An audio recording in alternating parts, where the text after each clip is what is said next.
Hello and welcome to So Crafty with Connie. Today I want to show you how to Mod Podge with fabric on a wooden cross. If you like this video, don't forget to hit the subscribe button for more So Crafty tutorials. These are a few Easter ones that I made, and I'll show you how to make the bunny and the words, and then these are the farm ones that I made with the cotton balls and the sunflower. These were really popular. So the first thing you want to do is gather your supplies. You'll need a wooden item. Can be anything, doesn't have to be a cross. And you're going to need some fabric, the size of your item or a little bit bigger. You'll need a sponge brush and some Mod Podge. You can get this at Hobby Lobby, Michael's, Walmart. And you need some embellishments, anything that you want to add to your cross. You'll also need a glue gun and a soda can tab, and that will come later. That'll be for hanging. So you want to lay your cross face down on the back of your fabric. So lay your fabric face down, and then whatever item you're going to be Mod Podging on, lay it face down as well.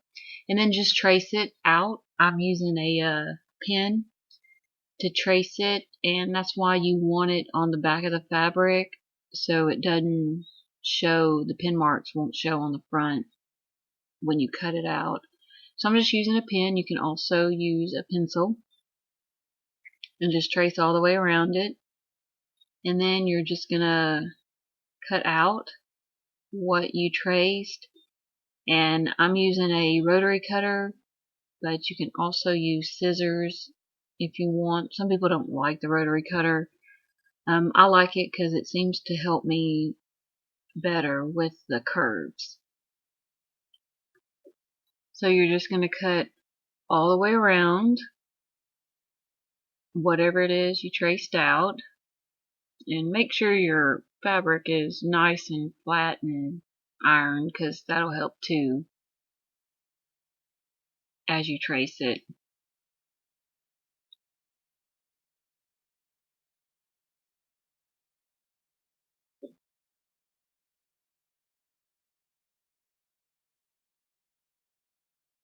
The curves can be a little precise on this particular item. Okay, once you get it all cut out,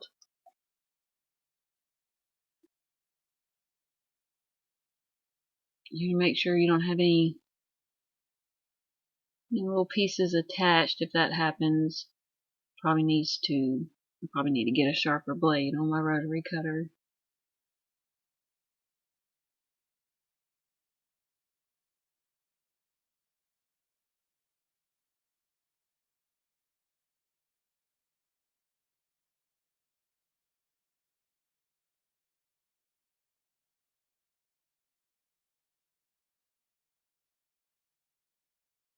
Yep, time for a new blade.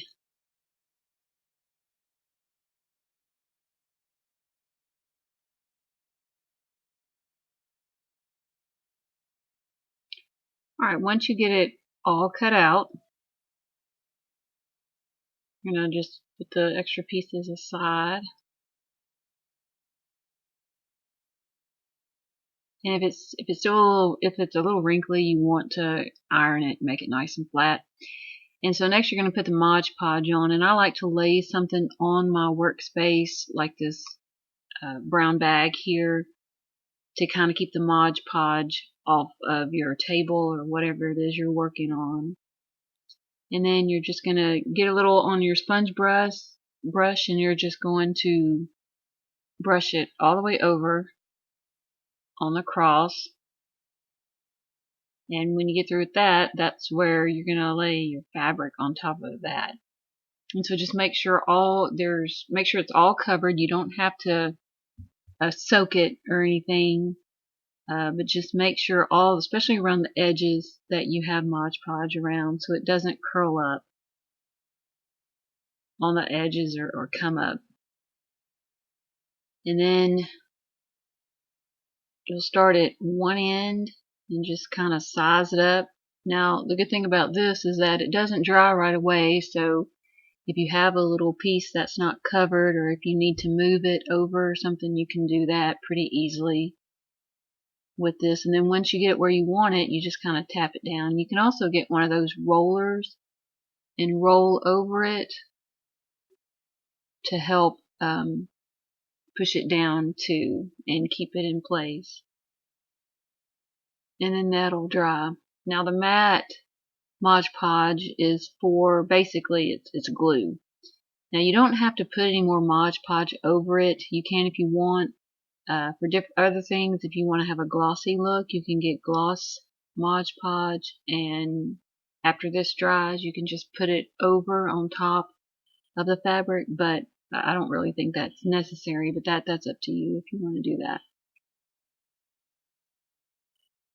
Next, we're going to add some embellishment. So I decided to get some of this raffia and kind of make it into like a bow-like.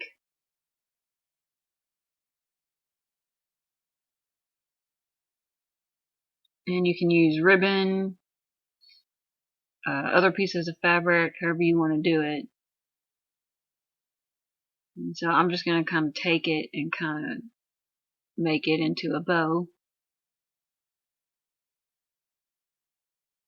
And I had so much fun figuring out and deciding what I wanted to use and the fabrics to pick out. This is really fun for kids to do as well.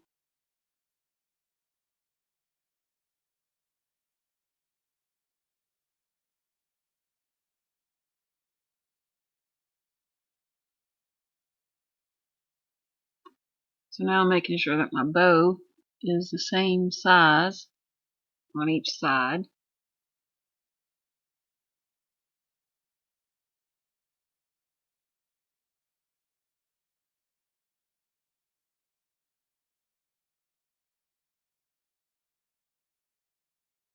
Alright, and then before you glue anything, you want to kind of test it out to make sure you have it. Just kind of place things where you want it before you put any kind of hot glue to attach it.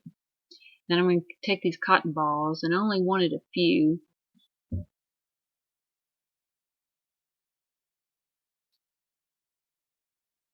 So right now I'm just kind of seeing where I want them.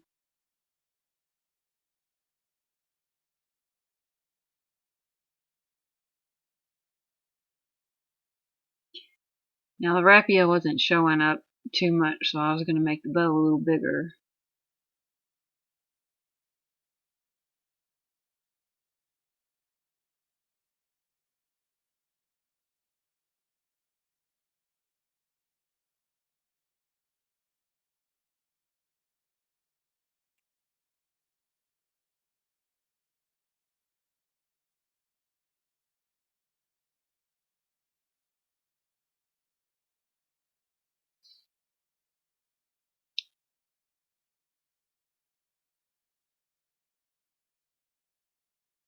And then I didn't want the strands that long, so I cut those off too.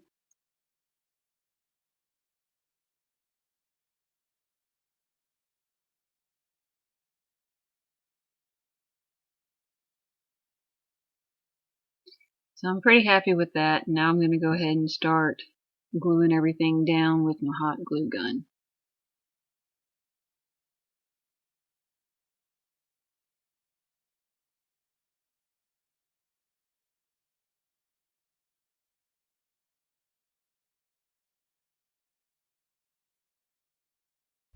Any of these embellishments you can get at Walmart, you can get at Dollar Tree, Dollar General, Michael's. You can even go get things out of your yard or use some things that you have around your house and decide what kind of theme or design you want first. And you can also do this with scrap paper instead of fabric. Alright, so there's one of the farm ones that I did with the sunflower.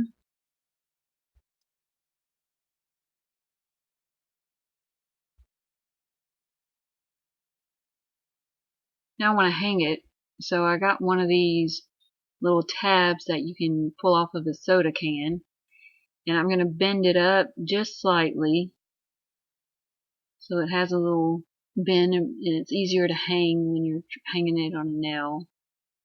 Just the big part, the big end of it, you want to kind of bend up a little.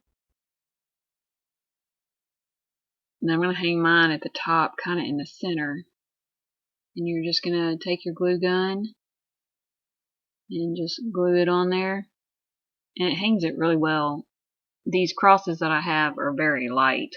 If you have if you have a big wooden item that's pretty heavy, this probably won't work, but they work really good for light items. And then I'm just going to let that dry for a little bit.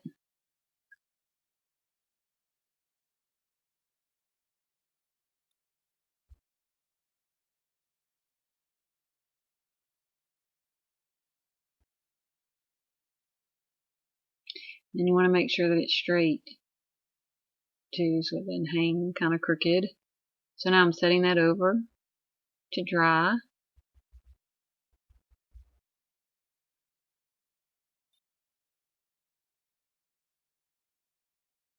And then we're going to start on the Easter one.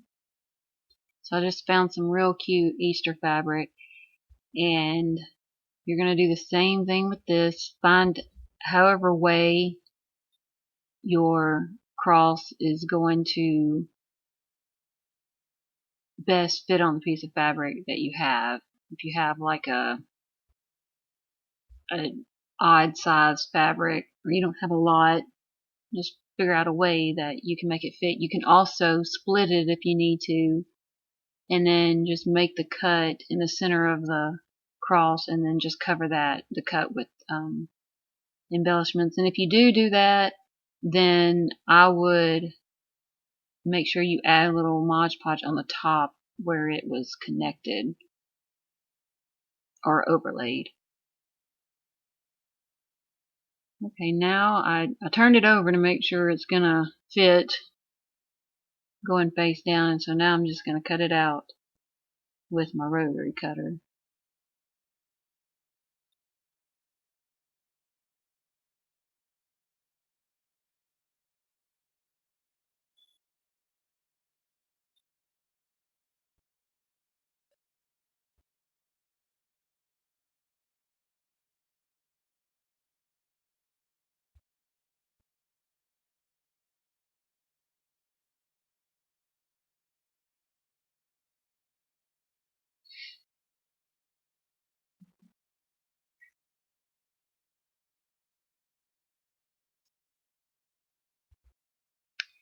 Now while I'm doing that, I'll tell you how I made the bunnies. I actually used my AccuQuilt cutter, and they have circle ones, and I cut out to the circle size. I think I did the medium and the large, and then obviously the medium is going to be the head, and then the ears, I just kind of hand drew the ears how I wanted them to look, and then I just cut those out. And I used felt to cut the shapes out.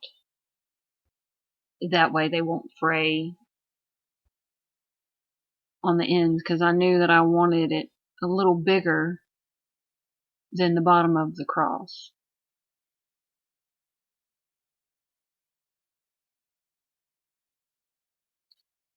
Okay, same thing. Now I'm going to line it up and make sure it matches up good, and it does. I'm going to get my sack and lay it down again so I don't get Mod Podge on my cutting mat. And you're just going to dip your brush in your Mod Podge and just start brushing it on. You can also pour some Mod Podge in a bowl or a plate if you want, but I don't like doing that because I feel like it might get wasted. So I either take it straight from the bottle, or you can take your bottle and pour a little bit on whatever the item is that you're putting the Mod Podge on. And that way that kind of saves waste. And again, make sure you get it all around on the edges.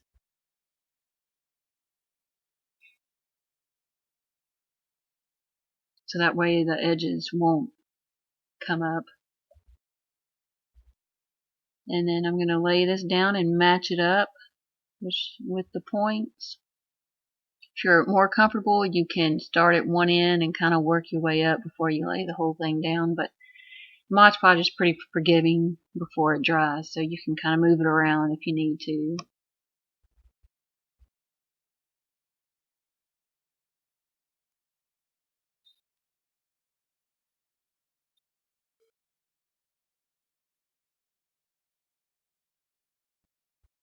And just kind of pat it down, make sure there's no bubbles. Again, you can use one of those roller things and roll over it.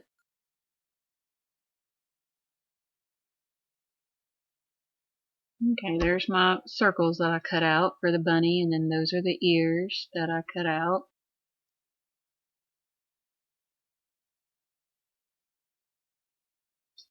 So I just placed one on top of the other and then decided where I wanted the ears,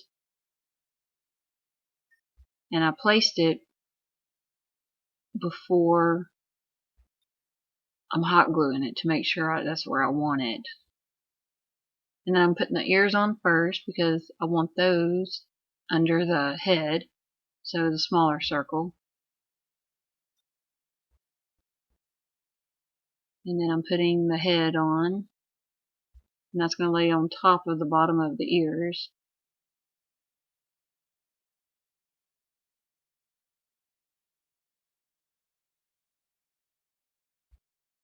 And then now I'm putting the body on. And I'm just kind of overlapping the body over the head just a little bit.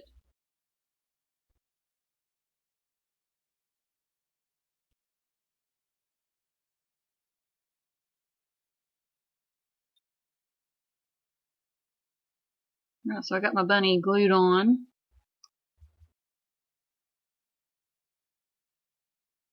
Next, I'm going to take one of those little palms and put it on the bottom of the body for his tail. Like that.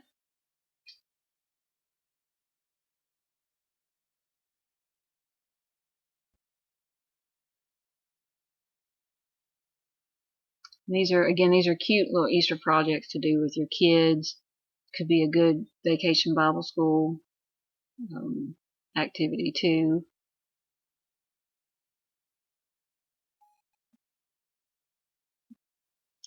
Next thing I did was I cut out a Happy Easter design from my Cameo, my silhouette, and I cut it out on purple adhesive vinyl, and I'm just pulling that off. And I used a ruler, and I measured the size that I wanted first, where I wanted to put it before I cut it out. And so I knew I wanted it right there in the middle. So I'm just flattening that down.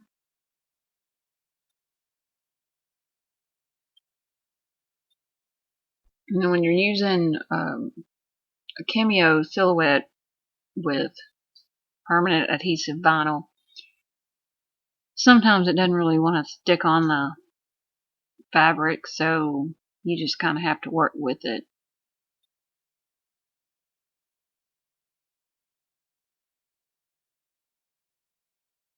And I'll just bend the clear plastic part, just bend it back as far as it can go, and then just use my fingers and to hold it down. But this part can be a little tedious.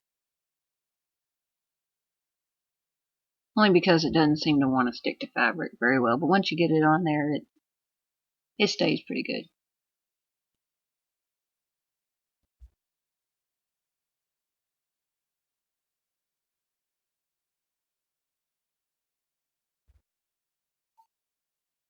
Now if you wanted to do this and it wasn't Easter with just a single initial or something like that, that would be a lot easier. You could also do shapes, and those would be easier too. But this had a lot of letters and a lot of little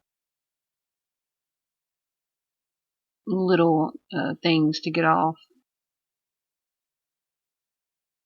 of the plastic paper.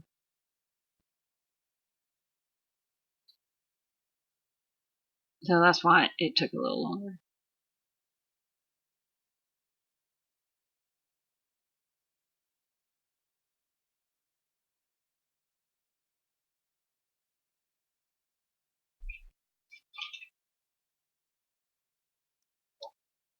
Alright, I got that done, and now I'm just going to push it down a little further.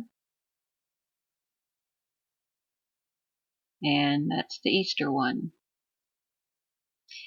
I did a class on these not too long ago, and I had some kids, and they just had a great time making these, and they all did such a good job. Here are some examples that they did, and also some examples of some of the different ones that you can do for these.